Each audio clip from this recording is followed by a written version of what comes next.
Assalamualaikum semua murid-murid 625. Apa khabar? Cikgu harap semua sihat. Baik, kita sambung kelas PDPDR kita untuk subjek sains ni. Okey, berkaitan dengan daya. Baik, sebelum tu cikgu nak kamu tonton dulu video yang cikgu nak kongsikan. Okey, jadi berkaitan dengan tajuk daya ni. Sarah ke taman bersama emak dan adik lelakinya. Dia berkata, "Saya ingin menolak John di dalam kereta sorong." Ibu menjawab, "Kamu juga perlu menarik layang-layang. Jadi, kamu boleh lakukan kedua-duanya?" Sarah menjawab, "Ya, saya boleh." Ibu memberitahu Sarah, "Baiklah, tetapi jangan tolak kereta sorong terlalu kuat." Bermacam-macam aktiviti berlaku di taman. Kereta sorong bergerak, layang-layang berterbangan dan bola melantun. Daun di pokok bergoyang, awan di langit berarak. Bagaimanakah semua objek ini bergerak? Suatu objek bergerak apabila anda mengenakan tolakan atau tarikan pada objek tersebut. Tolakan dan tarikan dipanggil daya. Daya diperlukan untuk membuatkan objek-objek bergerak. Daya bukanlah jirim. Daya tidak memenuhi ruang dan tidak mempunyai jisim. Kita tidak boleh melihat daya, tetapi kita boleh melihat dan merasai kesan-kesan daya. Seperti gelembung-gelembung sabun ini, ia menjadi semakin besar apabila ditiup dengan udara oleh anak-anak dan angin membawa gelembung-gelembung tersebut ke sekitar taman.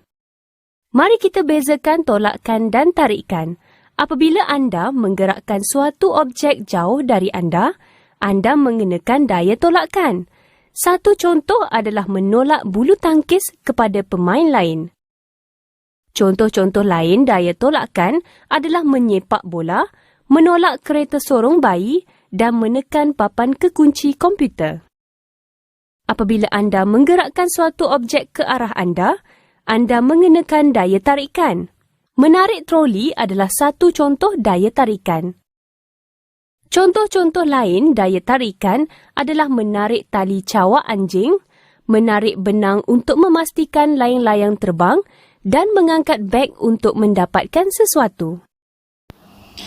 Baik, berdasarkan video yang kamu dah tonton tadi, okey, saya nak kamu buka buku teks muka surat 93. Okey, cuba lihat 4 situasi gambar yang menunjukkan berkaitan tentang daya. Okey, gambar yang pertama iaitu aktiviti tuju tin, di mana permainan ni dimain untuk menjatuhkan tin tu. Okey, dia kena baling dengan buah kelapa. Apa yang terjadi? Tin tu jadi kemik. Kenapa kemik? Sebab apa? Terkena bola kelapa kan. Sebab bola kelapa tu digunakan daya untuk baling. Baik, kemudian situasi yang kedua adalah gambar tarik upih. Okey, cuba tengok. Dia kata cepat sikit boleh tak? Susahlah nak tarik kamu ni. Okey, kita mesti menang. Okey, dekat sini tarik upih dia melibatkan apa? Adakah upih tu bergerak dengan sendiri? Okey, tidak. Upih ni dia akan apa? Bila dikenakan daya ditarik, dia akan bergerak. Kemudian situasi yang ketiga adalah tari buluh. Okey, aktiviti dia berkaitan dengan bagaimana tarik dan tolak ketika penari ni menari. Jadi kalau tak pantas, okey, kaki dia akan tersepit kat situ kan. Jadi dia melibatkan pergerakan kaki tu, tarik, tolak, tarik, tolak. Okey, baik, seterusnya situasi gambar yang keempat adalah permainan gasing. Okey, lajunya gasing kamu berputar. Gasing saya berputar perlahan saja. Jadi laju tu menunjukkan apa? Aktiviti daripada penggunaan daya. Okey, kalau kita gunakan daya lebih, maknanya gasing tu akan berputar dengan laju. Kalau daya kita gunakan sikit, maksudnya dia punya tu pun jadi sedih. Daya yang digunakan pun sedikit. Baik, apakah itu daya? Daya ialah tarikan atau tolakan yang bertindak ke atas sesuatu objek. Okey, daya tarikan ialah daya yang menggerakkan objek mendekati kita. Manakala daya tolakan ialah daya yang bergerak menjauhi kita. Jadi kalau awak tengok pada buku teks muka surat 94 ni, okey, pelbagai aktiviti harian yang yang melibatkan daya. Jadi awak tengok gambar tersebut. Pada gambar-gambar tu terdapat aktiviti-aktiviti yang menggunakan daya. Okey, bermain skuter, panjat tembok, okey, menggerakkan kereta sorong, lepas tu apa, bermain layang-layang, memancing, kemudian apa, main apa, kasut roda, berkayak, memotong apa, rumput ataupun pokok. Itu adalah semua aktiviti-aktiviti yang melibatkan daya tolakan dan juga daya tarikan. Baik, kamu buka buku teks muka surat 96. Okey, jom uji merasa kesan daya. Aktiviti ni awak boleh buat kat dapur rumah awak tu. Okey, baik. Jadi lepas awak buat aktiviti ni, awak tolong buat laporan menggunakan buku latihan dan jawab soalan yang diberikan. Kemudian tengok pada klik info dekat situ. Daya tarikan graviti oleh matahari terhadap bumi menyebabkan bumi sentiasa beredar mengelilingi matahari. Ini menunjukkan bahawa apa? Kalau tak ada daya tarikan graviti ini, adakah bumi kita boleh statik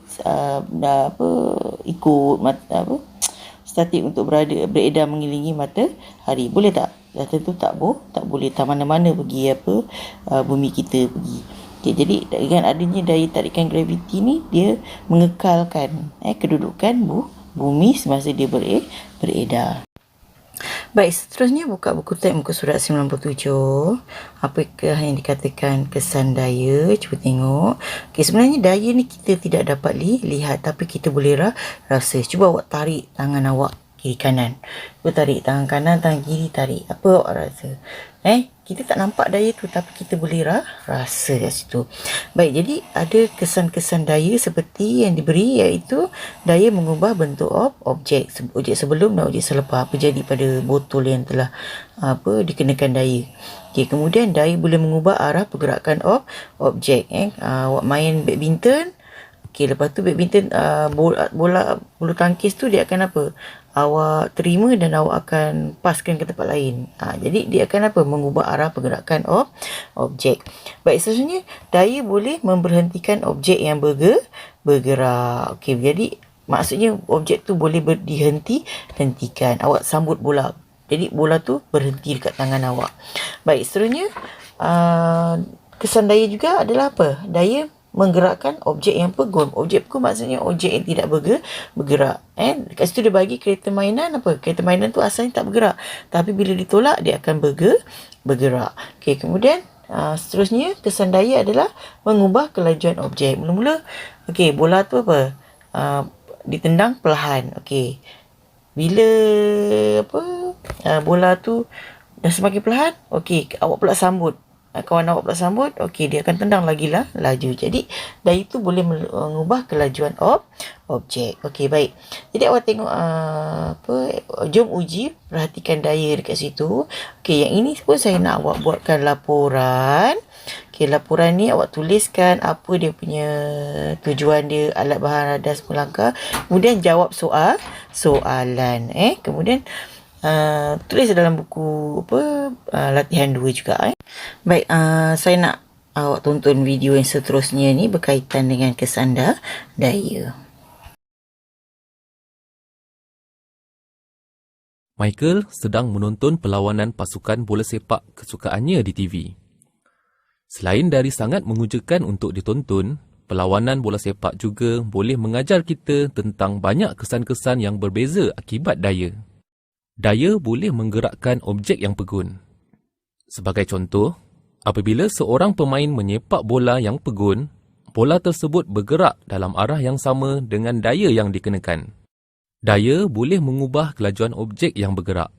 Sebagai contoh, apabila bola bergerak di udara, jika angin bertiup dalam arah yang sama dengan bola tersebut, bola bergerak lebih laju.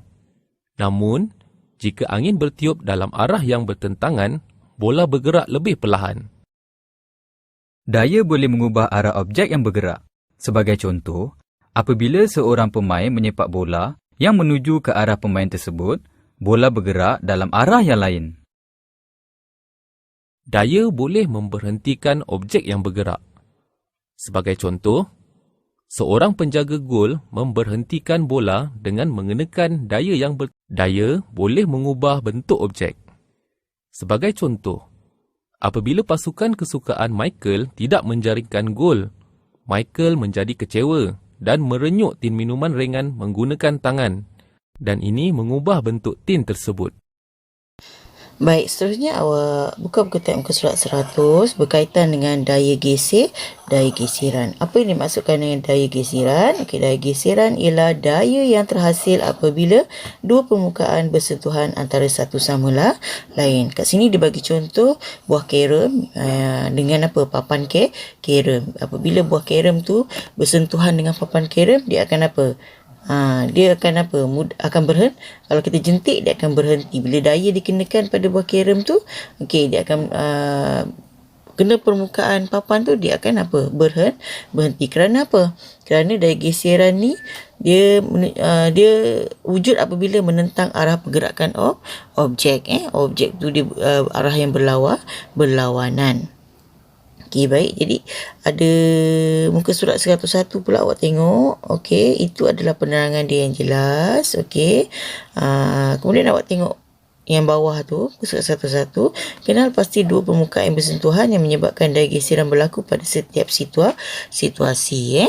Okey, baik. Kat situ ada bola bowling. Okey, dengan pin bowling. Okey, kemudian troli. Kemudian tempat gimnastik. Yang pemegang tu.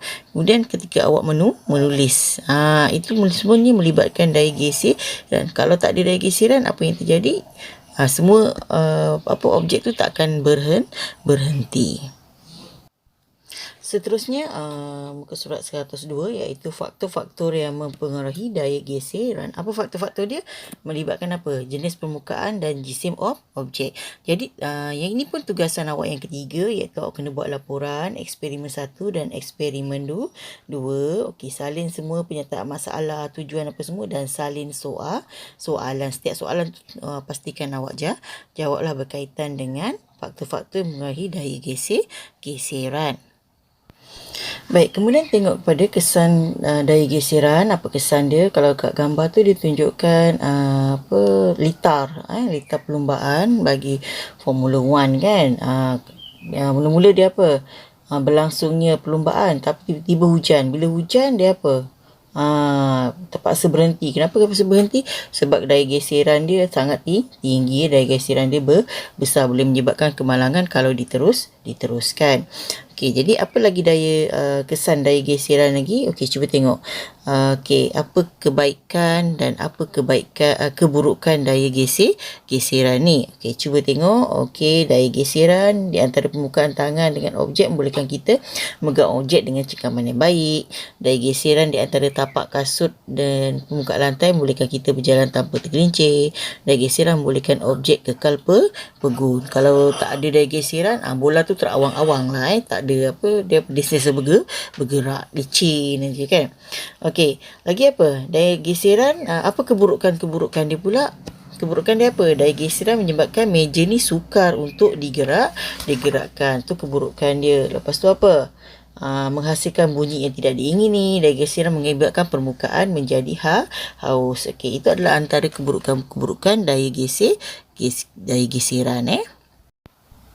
Okey, bagaimana pula cara nak menambah dan mengurangkan daya geseran? Okey, awak boleh rujuk buku teks muka surat 107, 108, 109 dan 110. Jadi di antara cara-cara nak menambahkan daya geseran, kita menggunakan tapak dan permukaan bercorak, menggunakan tapak dan permukaan kasar, menggunakan pelapis anti gelincir, lagi menggunakan serbuk kapur magnesium karbonat. Jadi apa faktor yang mengurangi daya geseran ni? Jenis permukaan dan jisim objek. Jadi macam mana pula cara dia? Cara nak kurangkan daya geseran, kita gunakan minyak pelincir, menggunakan minyak grease, menggunakan penggolek dan alas bola, gunakan lilin, gunakan tepung, asid borik. Itu adalah cara nak menambah dan cara nak mengurangkan daya geseran. Baik, seterusnya kamu juga dikendaki untuk membuat latihan cabar minda muka surat 112 dan 113 Okey, jawab semua soalan berkaitan dengan daya dan daya geseran. Baik, seterusnya muka surat 114 iaitu jom cuba model hovercraft ringkas. Okey, yang ini awak kena buat. Okey, rakamkan video. Okey, kemudian hantar. Okey, siap, hantar. Okey, jadi ada lagi latihan tambahan yang cikgu nak beri pada awak. Okey, nanti cikgu sertakan dekat Telegram.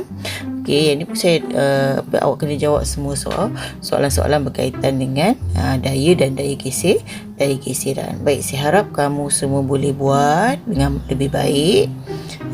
Kemudian semua aktiviti yang cikgu buat tu, yang cikgu suruh awak buat tu, semua dikira markah untuk markah PBD dan markah PBL awak. Okey, baik.